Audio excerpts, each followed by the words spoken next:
येऊ शकत नाही मित्रांनो. टू व्हीलर ट्रॅक्टर काय असेल कार वगैरे तर इथं आणायचा प्रयत्न करू नका. शक्यतोवर थोडं पाहिजे या. हे बघा टू व्हीलर वगैरे इथे येऊ शकत नाही.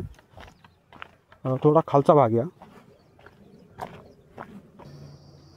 हा मित्रांनो ही जी नदी आहे ही आळंदीतली जी आपली इंद्रायणी नदी ती आहे मित्रांनो. हे बघा भर उन्हात सुद्धा इथं तुम्हाला हिरवं हिरवं दिसतं, ही जलपर्णी आहे. आणि मित्रांनो हा नदीचा काठचा एक सुपीक भाग आपण म्हणू शकतो. एवढा उन्हात पण सुद्धा इथं पाणी वगैरे तुम्हाला हे व्हाईट व्हाईट थोडे पत्रे वगैरे दिसत असं हा इंडस्ट्रियल एरिया आहे. आणीचा पुढचा धानोरे वगैरे मरकड भागाचा इंडस्ट्रियल एरिया मित्रांनो.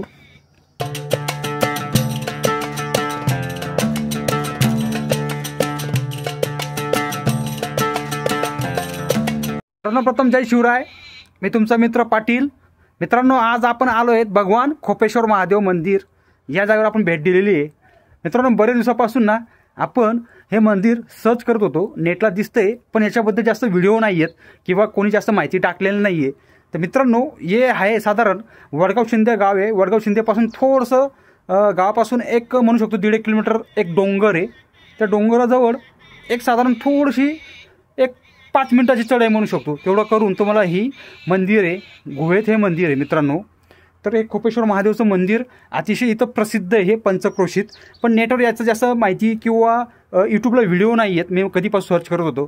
तर अशाच आपण या मंदिराला भेट दिलेली. तर मित्रांनो आपल्याला यायचं कुठून आहे आणि यासाठी आपल्याला कुठं यावं लागेल याबद्दल तुम्हाला माहिती देणार आहे. त्यासाठी सर्वप्रथम तुम्हाला नवीन असाल आणि नवीन नवीन व्हिडिओ नवीन नवीन तुम्हाला मंदिरं आपल्या भागातली बघायची असाल तर मित्रांनो आपल्या चॅनलला सबस्क्राईब करून घ्या. व्हिडिओ कंटिन्यू बघा. तर मित्रांनो अतिशय महत्त्वाचा विषय आहे की तुम्हाला हे मंदिराला भेट देण्यासाठी एवढं निसर्गरम्य मंदिर मित्रांनो हे तुम्हाला दिसतंय का. हा निसर्ग बघा तुम्ही कसा आहे. अतिशय दुपारी इथं शांतता आहे. तर तुम्हाला या मंदिराला भेट देण्यासाठी कुठं यावं लागेल मित्रांनो तुम्हाला माहिती आहे का. लोहेगाव, पुण्यात लोहेगाव हा एक भाग आहे. ठीक आहे तुम्हाला लोहेगाव माहीत नसेल तर आळंदी वगैरे, आळंदीपासून साधारण तुम्ही एक धानोरे किंवा सोहू नावाचं गाव आहे पुढं. तिथून पण तुम्हाला वडगाव शिंदे हा एक गाव आहे. त्या गावातून येऊन हे खोपेश्वर मंदिर कोणाला विचारलं तुम्हाला लगेच सांगतील. गावापासून साधारण एक 10 मिनटं लागतात, 10-15 मिनटं. आणि मित्रांनो तुम्हाला वाटत असेल तुम्ही पुण्यामध्ये राहतात तर पुण्यामध्ये लोहेगावपासून वडगाव शिंदे असं ना एक 7-8-10 किलोमीटर आहे. तिथंच गेल्यावर तुम्हाला त्या वडगाव शिंदेपासूनच एक 10-15 मिनटात तुम्ही इथं पोचाल. 1.5 किलोमीटर गाव आहे फक्त हे. 1.5 किलोमीटर हे मंदिर आहे मित्रांनो. हे मंदिर कशाचं आहे मित्रांनो तुम्हाला मी सांगतो. हे एक डोंगरात एक कोरलेलं गुहा आहे. गुहात भगवान महादेवाचं हे मंदिर खोपेश्वर महादेव मंदिर असं म्हटलं जातं मित्रांनो. इथं महाशिवरात्रीला बरीचशी गर्दी असते असं म्हटलं जातं. आता याच्याबद्दल मला मी लोकेशन सांगितलेलं आहे. तुम्ही या जागेला भेट देऊ शकता. आता तुम्ही बघा कसली शांतता आहे या जागेवर. इथं पाणी वगैरे सर्व गोष्टी तुम्हाला दिसत असेल. पिण्यासाठी पाणी वगैरे या गोष्टीची सोय तुम्हाला मी या भागाची थोडासा मी परिचय करून देतो. दिसते ना या वडगाव शिंदे रोड आहे. या वडगाव शिंदे रोडपासून असा हा रस्ता गेलेला आहे मित्रांनो. तुम्हाला हे जे डोंगर दिसत आहेत ना इथून असा टर्न मारून वरती चढायचं आहे आपल्याला. तिथं भगवान खोपेश्वर महादेव मंदिर आहे. ते वडगाव शिंदे गाव आहे तिकडं. आणि तिकडून हा असा एक रोड आलेला आहे. एक रोड इकडं पण एक गेलेला आहे आणि एक राईट मारलेला आहे. तर मित्रांनो राईट मारलेला जो रोड आहे तिथून तुम्हाला पुढं जायचं आहे. साधारण तिथून एक 300 मीटरच्या आसपास ते मंदिर आहे. नो आत्ता मी आलो आहे खोपेश्वर महादेव मंदिर. तुम्हाला महादेव मंदिर ही नदी मित्रांनो हे तुम्हाला दिसते का. आता बऱ्याच लोकांना हे असं वाटत असेल की हे जे आहे हे काय आहे तर ही नदी मित्रांनो. या नदीपासून हा रोड आहे. हा रोड बंगल्यात जाऊन असं वरती जायचं आहे. आता आपण वरती जाणार आहोत.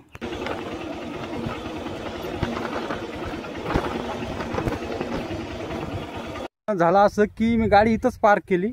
हे तुम्हाला दिसतंय का असा हा चढ आहे. हा दिसतोय तुम्हाला हा चढ आहे. हा थोडासा हेवी आहे मंदिराकडे जाताना.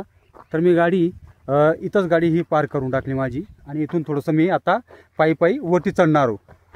हा रोड आहे त्या डोंगरला राऊंड मारून हा रोड येतो. तिथं गाडी मी पार्क केली कारण हे थोडंसं जे आहे हे थोडं हेवी आहे वरती चढायला. जाऊन वरती जाऊन आपण दर्शन घेणार आहोत. जाणार वरच्या भागात.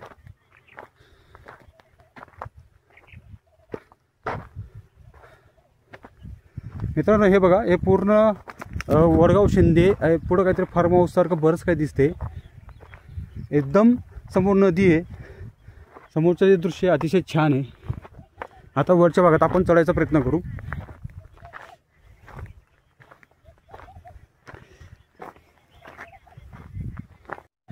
मित्रांनो खरं सांगू का, इथं येण्यासाठी मला ना पूर्ण कसरत करावी लागली. वडगाव शिंदे जे गाव आहे ना, तिथून आतमध्ये एंट्री केल्यावर तुम्हाला एक साधारण 1.5 किलोमीटरवर हा एक डोंगर लागतो. या डोंगरात हे मंदिर आहे. आपण आजचा हे तुम्हाला दिसतंय का, वरच्या भागात जाऊ असेल.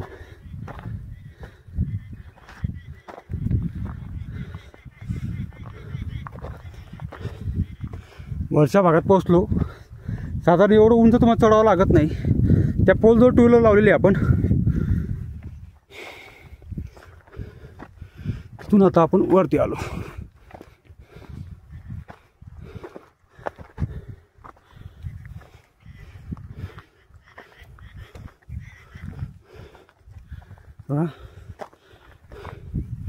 अरे बापरे, आलेला तुम्हाला पूर्ण डोंगर दिसेल. इथं सुंदरसा आता शेड बांधला गेला.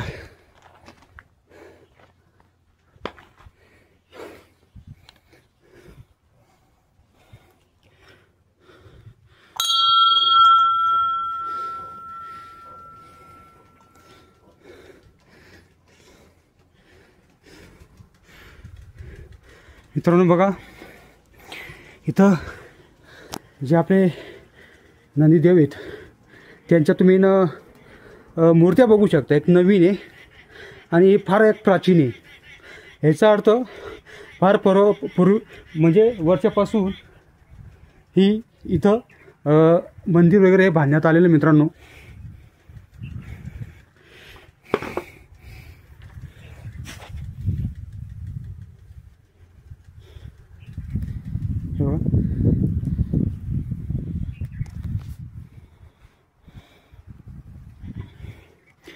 इथं आतमध्ये बोर्ड वगैरे केलेले आहे. आपण म्हणू शकतो गुहा वगैरे आपण बनवू शकतो एका तसं आतमध्ये. ही बघा सुंदरशी मूर्ती आहे. अरे बाबा मित्रांनो, इथं आपल्या भगवान महादेवाची पिंड आहे. इथून पुढे तुम्ही गेले ना, इथं पण 2 मूर्ती तुम्हाला दिसतात. त्यांचं आपण दर्शन घेऊ.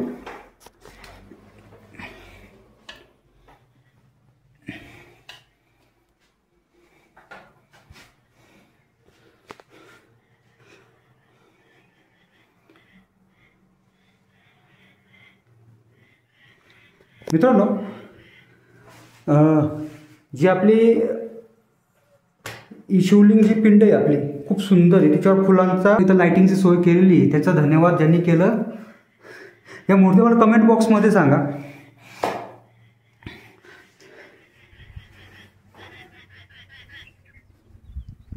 तर मित्रांनो हे आहे खोपेश्वर महादेव मंदिर.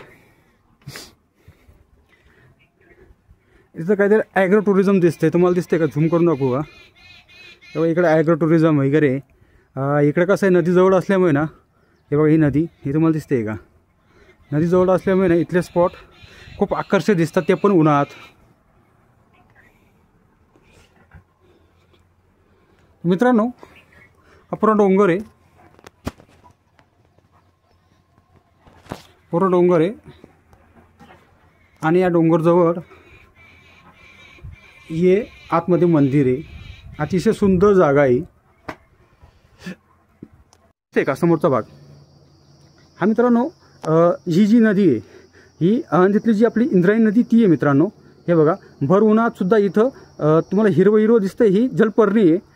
आणि मित्रांनो हा नदीचा काठचा एक सुपीक भाग आपण म्हणू शकतो. एवढा उन्हात पण सुद्धा इथं पाणी वगैरे तुम्हाला हे व्हाईट व्हाईट थोडे पत्रे वगैरे दिसत. असं हा इंडस्ट्रियल एरिया आहे. आणि चा पुढचा धानोरे वगैरे मरकड भागाचा इंडस्ट्रियल एरिया मित्रांनो. तर मित्रांनो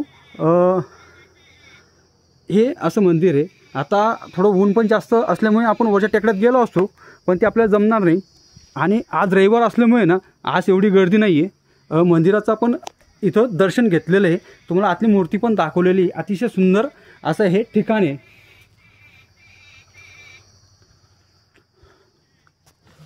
शिवभक्तांनी सुंदरचं ना पत्रा त्याच्या खालून ही एक सिस्टम केलेली आहे. हे बघा एवढं बसण्यासाठी इथं सावली वगैरे केली गेलेली आहे. याचा फायदा असा मित्रांनो, तुम्हाला ऊन वगैरे लागत नाही दुपारी आल्यावर. इथे बघा काहीतरी वस्तू ठेवण्यासाठी सुंदरशी जागा केलेली गेलेली. आणि तसं म्हणतो तुम्हाला पाण्याची टाकी दिसते. इथं पण काही झाडं वगैरे लावण्यात आलेली आहेत. भविष्यात ही जागा खूप डेव्हलप होईल.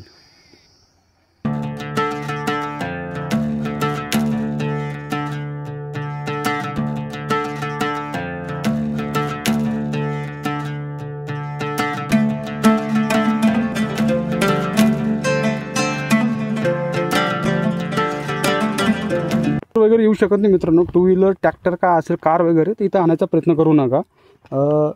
शक्यतोवर थोडं पाहिजे या. हे बघा टू व्हीलर वगैरे इथे येऊ शकत नाही. थोडा खालचा भाग या. बघा इथे शेती वगैरे दिसते. माझ्या मागं दिसते का?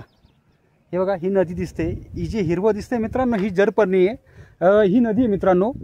तर ही नदी आहे इंद्रायणी आहे. ही आलेली मित्रांनो आळंदीमधून आणि ही चालली खाली आपण म्हणू शकतो शुक्रापूर वगैरे या भागाकडे ती चाललेली आहे. तर मित्रांनो जेव्हा ती पावसात याल ना इथलं वातावरण आपण म्हणू शकतो अतिशय सुंदर असतं मित्रांनो. आणि हे माझ्या मागं भगवान खोपेश्वर महादेव मंदिरचं इकडं मंदिर. रविवार आहे मित्रांनो. ऊन पण जास्त आहे ना म्हणून इथं कोणी नाही आहे. पण संध्याकाळी बरीच पब्लिक असते पुजारी वगैरे. तर फॅमिलीसोबत तुम्ही येऊ शकता. फार इकडं ॲड्रेस शोधत आलो मी. लोक लगेच सांगतात मंदिर वगैरे. शेतात तर थोडी कामं चालू. ट्रॅक्टरचा आवाज वगैरे तुम्हाला येत असेल बऱ्यापैकी.